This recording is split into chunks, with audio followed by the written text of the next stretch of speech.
नमस्कार मित्रों, मैं विवेक त्रिपाठी आपका अपने YouTube channel Pratyush learning centre में बहुत बहुत स्वागत करता हूं। आज हम लोग देखेंगे कि समसामयिक घटनाओं में कौन कौन सी घटनाएं हमारी दैनिक समाचार पत्रों की प्रमुख खबरें रहीं, जिनका हम लोग सार जिसको कहते हैं कंसाइज रूप में क्या करेंगे, अध्ययन करेंगे। तो चलिए आज का करंट अफेयर्स हम लोग स्टार्ट करते हैं। पहला पॉइंट है गरुड़। गरुड़ क्या है? नागरिक उड्डयन मंत्रालय ने कोविड-19 के लिए ड्रोन संबंधी कार्यों को फास्ट ट्रैक करने के लिए पोर्टल क्या किया गया है, लॉन्च किया है।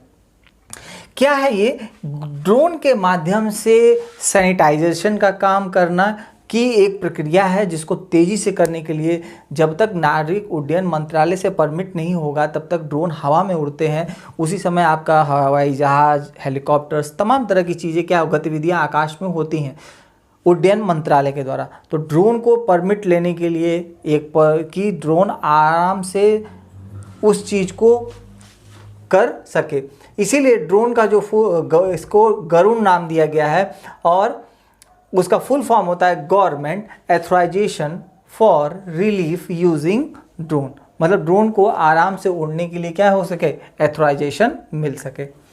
अगला है 47D11। ये क्या है? ये एक तरह की एंटीबॉडीज़ है। क्या है? एंटीबॉडीज़। क्या है? कोरोना वायरस को शरीर में फैलने से रोकने के लिए वैज्ञानिकों ने एक एंटीबॉडीज़ विकसित की है जिसका नाम है 47D11। इस तरह के क्वेश्चन आपके सिविल सर्विसेज इवन IAS के लिए ज़्यादा इंपॉर्टेंट है। वनडे एग्जामिनेशन में इसका कोई दूर दूर तक लेना देना नहीं है। अगला है द सरस कलेक्शन। ये क्या है? केंद्र सरकार ने government e market place portal की क्या की है, शुरुआत की है। कहाँ पे की है? दिल्ली में, जिससे लोगों को मार्केटिंग से संबंधित जितनी भी गतिविधियां होती है उसमें सुलभता और आसानी से उन चीज़ों को किया जा सके। ठीक। अगला है विश्व एथलीट दिवस। ये कब मनाया जाता है? ये 7 मई को मनाया जाता है और पहला विश्व एथलीट दिवस मनाया गया 1996 में। ओके। इसके बाद है भारतीय अर्थव्यवस्था की निगरानी के केंद्र ने बेरोजगारी के नए आंकड़े जारी किए लॉकडाउन के दौरान, जिसमें बताया गया कि लॉकडाउन के दौरान बेरोजगारी 27.1% तक क्या हो गई है, बढ़ गई है। अब देखेंगे कि अंतर्राष्ट्रीय श्रम संगठन ने भी अभी 2-3 दिन पहले अपने आंकड़े जारी किए। अब भारत सरकार ने भी आंकड़े जारी करना शुरू कर दिया। अब बेरोजगारी से प्रश्न बनने के चांसेस बढ़ गए हैं। तो बेरोजगारी होती क्या है, बेरोजगारी का स्वरूप क्या होता है, बेरोजगारी कितने प्रकार की होती है, प्रच्छन्न बेरोजगारी, ठीक है ना, मिश्रित, ठीक, अदृश्य बेरोजगारी, तमाम तरह की जितनी भी चीज़ें होती हैं वो, और इनको खेती से भी रिलेट करके क्वेश्चंस अब इकोनॉमिक्स में क्या होंगे, बनेंगे। तो जब आप पढ़ेंगे तो इन चीज़ों को भी उसमें क्या करेंगे, ऐड करते चलेंगे। चलिए आगे देखते हैं। Global response international pledging conference की मेजबानी किसने की है? यूरोपीय संघ ने। अगला है तरुण बजाज। ये इंपॉर्टेंट क्वेश्चन है, पर्सनालिटी का क्वेश्चन है। क्यों तरुण बजाज इंपॉर्टेंट हो जाते हैं? तरुण बजाज इसलिए इंपॉर्टेंट हो जाते हैं क्योंकि RBI केंद्रीय बोर्ड के ये नए निर्देशक क्या किए गए हैं, चुने गए हैं, जिस कारण ये क्या हो जाते हैं, इंपॉर्टेंट। अगला है विश्व रेड क्रॉस दिवस। ठीक, कब मनाया गया? 8 मई को। किसके याद में मनाया जाता है? यह पहले नोबेल विजेता हेनरी ड्यूनेट के जन्म दिवस पर क्या किया जाता है, मनाया जाता है। रेड क्रॉस कैसा संगठन है? एक स्वैच्छिक मानवीय संगठन है जो आर्थिक रूप से कमजोर तथा आपदा की स्थिति में लोगों की क्या करता है, मदद करता है। ठीक है ना। अगला है DPS नेगी। ये भी इंपॉर्टेंट है। श्रम एवं रोजगार मंत्रालय ने श्रम ब्यूरो के महानिर्देशक के पद पर इनको क्या किया है, नियुक्त किया है। ठीक है। अगला है बुद्ध पूर्णिमा। बुद्ध पूर्णिमा को वैशाख दिवस के नाम से भी जाना जाता है।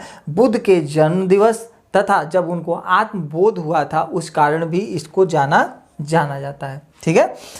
अगला है रविंद्रनाथ टैगोर। ये मोस्ट इम्पॉर्टेंट है क्योंकि अगर रविंद्रनाथ टैगोर की जयंती मनाई जा रही है तो रविंद्रनाथ टैगोर से संबंधित हिस्ट्री में भी प्रश्न पूछे जाएंगे। ठीक है। इवन आपके करंट अफेयर्स से भी पूछे जाएंगे, और अगर इनसे संबंधित कोई भी ऑर्गेनाइजेशन या कोई संस्थान ने कोई काम किया है, कोई गतिविधियाँ किया है या कोई प्रोग्राम ऑर्गेनाइज किया है तो वहाँ से भी प्रश्न आने की संभावना क्या हो जाती है, बढ़ जाती है। ठीक है। तो रविंद्रनाथ टैगोर की 7 मई को, ठीक है, जो जयंती मनाई गई। तो अब पूछेगा कि रविंद्रनाथ टैगोर क्या थे? एक कवि थे, एक उपन्यासकार थे, एक चित्रकार थे। तो ये एक कवि भी थे, एक उपन्यासकार भी थे, एक चित्रकार भी थे। ठीक है, और सबसे बड़ी बात है कि इन्होंने भारत और बांग्लादेश दोनों के राष्ट्र गीतों को क्या किया है, लिखा है। ठीक है, और अगला है कि पूछेगा कि इनकी कौन सी नंबर की जयंती मनाई जा रही है। ठीक है ना, तो 159 159वीं जयंती क्या की गई है, मनाई गई। इस तरह के भी क्वेश्चन सिविल्स में देखे गए हैं। ठीक, देखेंगे 12वें पॉइंट की तरफ। 12वां पॉइंट है कार्ल मार्क्स और ज्ञानी जैल सिंह की जयंती मनाई गई। तो पहला प्रश्न बन जाएगा कि कार्ल मार्क्स की कौन सी जयंती थी, ये 201वीं जयंती थी, और ज्ञानी जैल सिंह की ये 104वीं जयंती थी। पहला प्रश्न।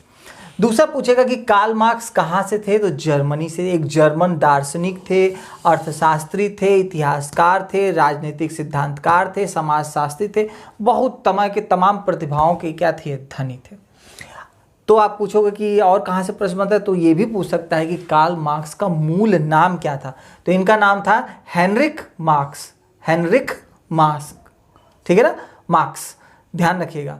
इन्होंने दो महत्वपूर्ण की पुस्तकें बहुत चर्चा में रही। पहली तो दास कैपिटल, जो आपका पीसीएस में पूछा भी जा चुका है दो तीन बार। दूसरा है कम्युनिस्ट घोषणा पत्र, ये भी आ चुका है।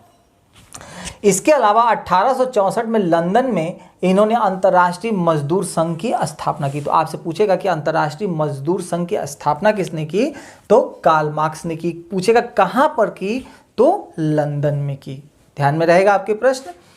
अब ज्ञानी जैल सिंह क्यों फेमस चर्चा में रहेंगे ये। ज्ञानी जैल सिंह के बारे में बोला जाता है कि ये पहले सिख राष्ट्रपति थे। पहला पॉइंट पूछा जा सकता है। दूसरा पॉइंट पूछा जाता है जो ऑपरेशन ब्लू स्टार चलाया गया था, जिन गुरुद्वारे में इंदिरा गांधी ने आतंकवादियों को घुसा दिया, जो मार करके एनकाउंटर किया था, और इन्हीं के कार्यकाल में इंदिरा जी की भी क्या हुई थी, हत्या हुई थी, जो हमारे यहाँ की आयरन लेडी थी। ठीक है, उनके बोल्ड डिसीजन की वजह से भारत ने कितने युद्ध जीते। उन्हीं के डिसीजंस थे कि आज बैंकों का विलय हुआ। उन्हीं के डिसीजंस के वजह से भारत ने बहुत बड़े बड़े निर्णय लिए। इसीलिए उनको आयरन लेडी के नाम से भी क्या किया जाता है, जाना जाता है। अगला है गुरुग्राम। गुरुग्राम भाई क्यों चर्चा में इस समय है, क्योंकि जितने भी कोविड-19 के कारण पेशेंट आ रहे हैं, तो सरकार ने कहा है कि भाई जितने भी गुरुग्राम में निजी अस्पताल है, भारत सरकार, आपके जो भी सरकार है उसको क्या कर लेगी, अधिग्रहण कर लेगी उन अस्पतालों का, और अपने मरीजों को उन अस्पतालों में क्या करेगी, शिफ्ट करेगी। ठीक है। अगला है नीति आयोग ने वरिष्ठ नागरिकों के लिए सुरक्षित दादा दादी और नाना नानी अभियान क्या किया है, लॉन्च किया है। अब प्रश्न बनेगा कि वह कौन सा आयोग है जिसने वरिष्ठ नागरिकों के लिए दादा दादी नाना नानी अभियान चलाया। ठीक है ना, क्योंकि भाई हमारे दादा दादी नाना नानी ही जो हमारी क्या है, धरोहर है, और हम उनको कोविड-19 की वजह से खोना नहीं चाहते, जिससे नीति आयोग ने इस अभियान को क्या किया है, लॉन्च किया है। अगला है रविन्द्रनाथ टैगोर के ही ऊपर एक क्वेश्चन, जो मैंने आपसे बोला था ना, एक कार्यक्रम आयोजित भी किया जा सकते थे। एक कार्यक्रम हुआ था इनका, वर्चुअल कार्यक्रम था कंप्यूटर के द्वारा, जिसमें गुरुदेव journey of the Maestro through his visual vocabulary, ठीक है, शीर्षक के नाम से गुरुदेव रविन्द्रनाथ टैगोर की जयंती का वर्चुअल कार्यक्रम क्या किया गया था, आयोजित किया गया था। ठीक, तो आपसे पूछा जाएगा कि गुरुदेव रविन्द्रनाथ टैगोर की जयंती पर कौन सा वर्चुअल कार्यक्रम आयोजित किया गया है, तो गुरुदेव journey of the Maestro through his visual vocabulary, ये कार्यक्रम क्या किया गया था, आयोजित किया गया था। अगला है Vijyant at Kargil, the life of Kargil hero. Kargil के समय में इनका शहादत के ऊपर इनको वीर चक्र भी प्राप्त है, और इनके पिता जो हैं कर्नल V.N. थापर, उन्होंने इस बुक को क्या लिखा है, और इनकी बेटी है नेहा द्विवेदी, दोनों लोगों ने मिलकर इस बुक का क्या किया है, इसको रिटर्न किया है। ठीक है, बहुत इंपॉर्टेंट बुक है ये। मुस्तफ़ा अल कदीमी, ये भी मोस्ट इंपॉर्टेंट है। क्यों, क्योंकि इनको इराक का प्रधानमंत्री नियुक्त किया गया है। ठीक है। अगला है एस्टरीन गैस। ये आज के करंट अफेयर्स का अगर कोई एक ऐसा क्वेश्चन जो समझ लीजिए आने वाले एग्जामिनेशन में पहले से ही आउट है, क्योंकि अगर आप देखेंगे भोपाल गैस कांड की जब बात चल रही थी तो मिथाइल आइसोसाइनाइड अगर आप उठा के देखेंगे तो लगातार 2 साल में जितने भी एग्जाम हुए हैं तो उसमें खास सभी एग्जामों में इस प्रश्न को पूछा गया है।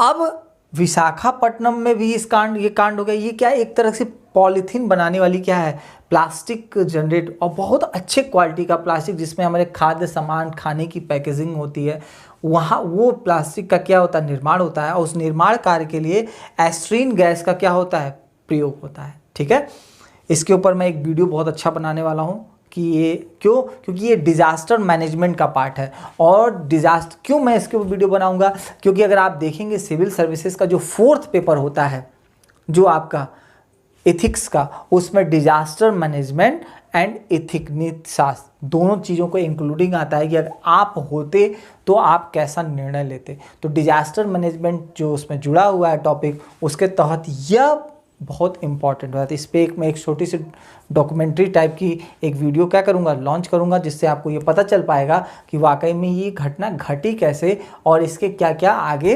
परिप्रेक्ष्य हो सकते हैं। अगला है वंदे भारत मिशन। ठीक है ना, ये भी मोस्ट इंपॉर्टेंट घटना है। वंदे भारत मिशन क्यों मोस्ट इंपॉर्टेंट है, क्योंकि विदेशों में फंसे 14,800 लोगों को लाने के लिए एक अभियान चलाया गया और उस अभियान का नाम था वंदे भारत मिशन। ठीक, अगला है बॉयज लॉकर रूम।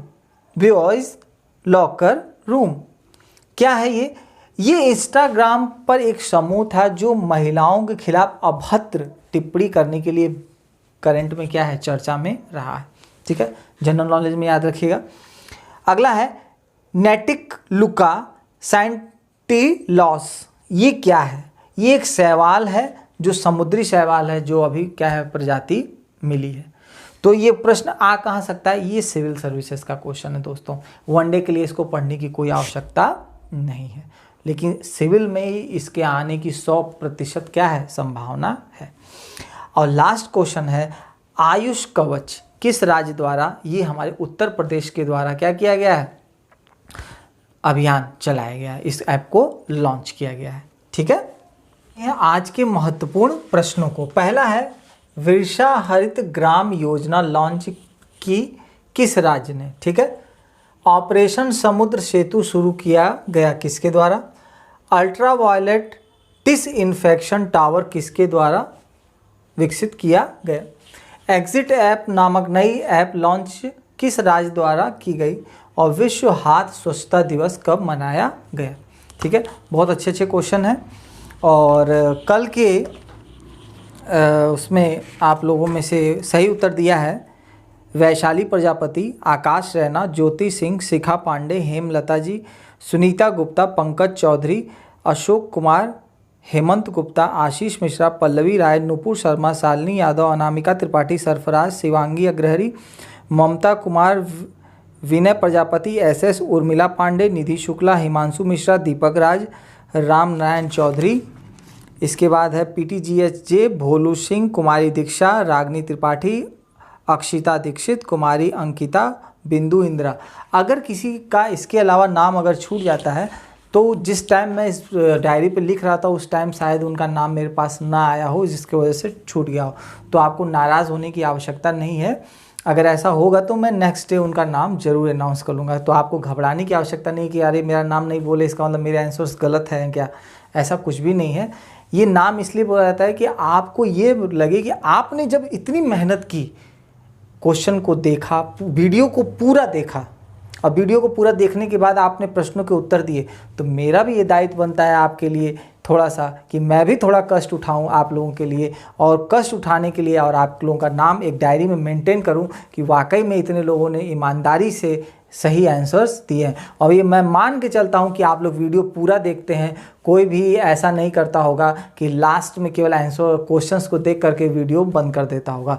मुझे आप लोगों के ऊपर पूर्ण विश्वास है, क्योंकि कहा जाता है ना कि व्यक्ति जब अपने प्रति ईमानदार रहता है, अपनी शिक्षा के प्रति ईमानदार रहता है, तो वो अधिकांश केसों में उसकी सफलता का जो पैमाना रहता है वो बहुत अच्छा होता है। हाँ, कुछ समय लेट जरूर हो सकता है, लेकिन सफलता जरूर मिलेगी, और ऐसी सफलता अस्थाई होती है जो फिर आपसे कोई भी छीन नहीं सकता। ठीक है, आज इसी के साथ कैसा लगा ज़रूर कमेंट बॉक्स में करें। ठीक, हमारे चैनल को लाइक करें, शेयर करें, अधिक से अधिक लोगों तक हमारा करंट अफेयर्स पहुँचे। अभी हम लोग बोर्ड पे चल रहे हैं, जैसे ही हम लोग पर टेक्नोलॉजी का विकास होगा तो हम लोग इसको और अपग्रेडेड करेंगे और नई नई चीज़ों को भी हम लोग इसमें लेकर आएंगे आपके सामने। तब तक के लिए जय हिंद, जय भारत।